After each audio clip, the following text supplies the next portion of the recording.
When my grandfather passed away around a decade ago, my family found among his things a short little article that he wrote, and it was called "There's Something About Christmas."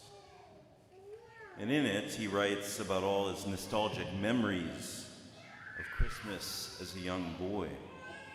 And I'm sure many of us here have similar memories of Christmas past.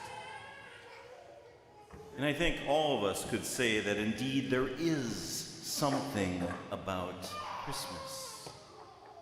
But this something is more than simply nostalgia. Before us lays a child. But it's not just any child. St. John tells us in our gospel today that he is the light of the human race. The light that shines in the darkness, and the darkness has not overcome it. And it is because of this child of light that we're all invited to become childlike once again. As many of us know, many people in our world, many forces in our world are trying to extinguish the light of Christ.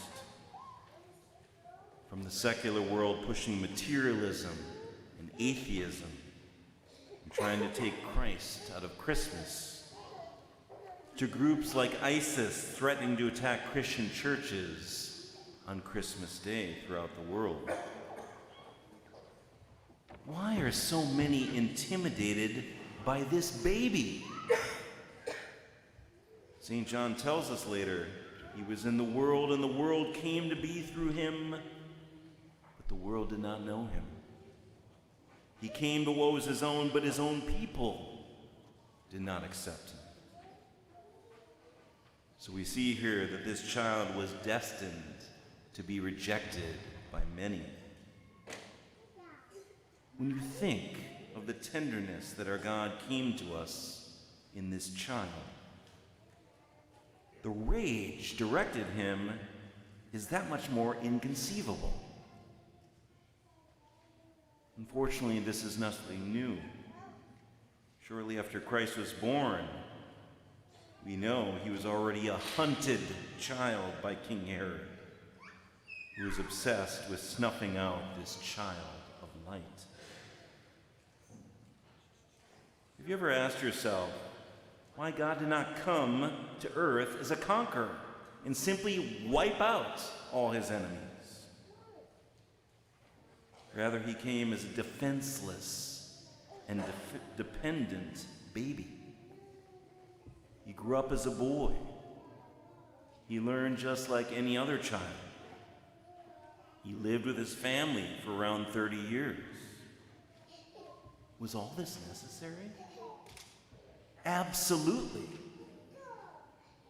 God had to become fully human in every way so that he can show us how to be truly human.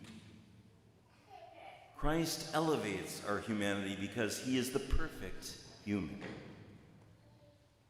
Our God, who is love itself, stoops down for the sake of the beloved in order to raise us to him. There's another reason why God became a baby. Who of us doesn't have our hearts softened by an innocent babe? Who of us isn't drawn to the innocent tenderness of Christmas? Even the smallest and simplest of children can understand Christmas. We believe in a God who desires an intimate relationship with us. Therefore, he had to become approachable and lovable. Our God does not desire to be feared, but to be loved. And just as God became a small child, so we are called to become small, humble, and childlike once again. St. John says that he gave us power to become children of God. And we become children once again, innocent, beloved sons and daughters of our Father in heaven when we adore him, when we open our hearts to the Christ child in our lives. And what happens when we become children again?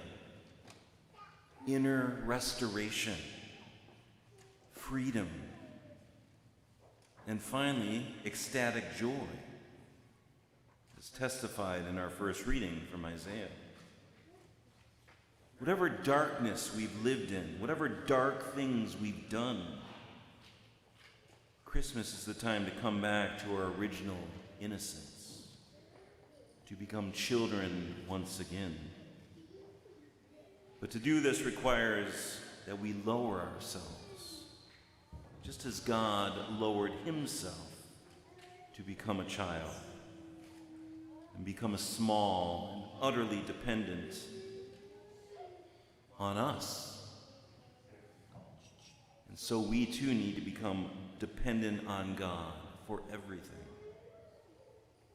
This is the way of spiritual childhood that St. Therese teaches us.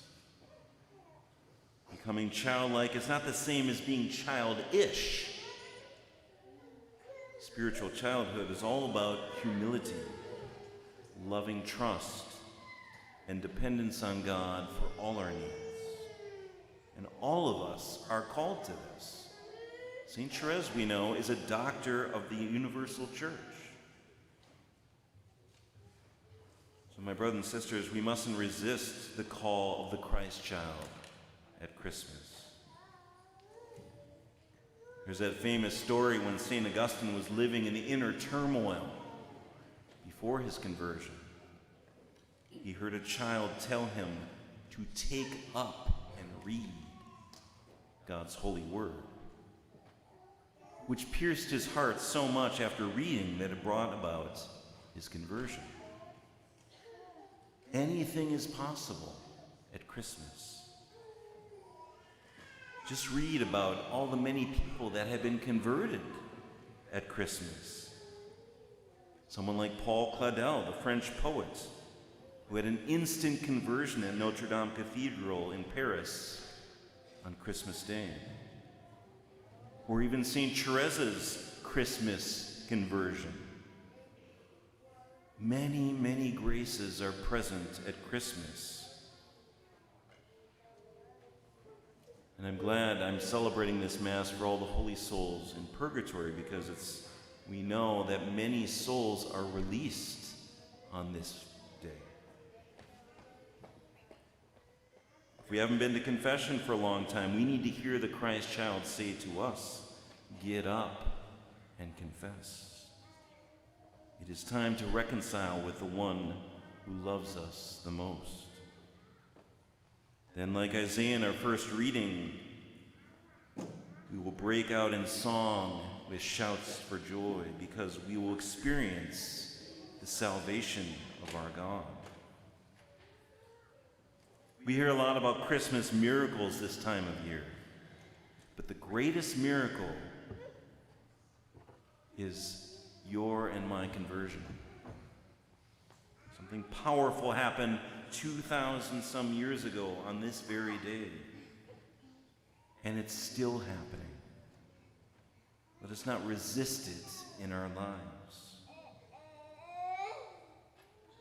And if we do, if we give ourselves as much as we can in our hearts, we open ourselves to Christ in our lives, then I think we can say, as my grandfather wrote, that truly there is something about Christmas.